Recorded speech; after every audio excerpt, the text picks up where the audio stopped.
fight over pulling twin 53-footers one behind the other continues. The Canadians have adopted the affectionate term of interstate doubles for this two-trailer combination, which is interesting because Canadians don't have any interstates. They just don't want to call them what they really are. Twin friggin' long trailers hooked up one behind the other.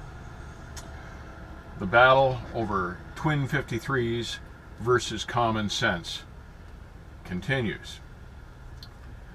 The OTA has announced a special program noting the skill involved in is being a driver, a pilot, a conductor, a train engineer of these twin 53s, and in recognition of these highly skilled individuals, the OTA has announced that now in truck stops, drivers of the twin 53-foot trailers will be distinguished thusly.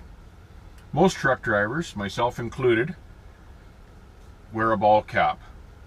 Now, if you pull one of these twin 53-footers, you get to wear two ball caps because you've got twice as many trailers as the regular guys. So when you walk into the truck stop now, you've got two ball caps, and everybody will know that you pull these twin 53-footers. And it looked like a good thing, but then the labor board got involved. And you know how government can sometimes screw things up. So the labor board has decreed that the second ball cap must be visible from the back of the trailer. So thus, they must be fluorescent and go in conjunction with the rest of the safety requirements involved.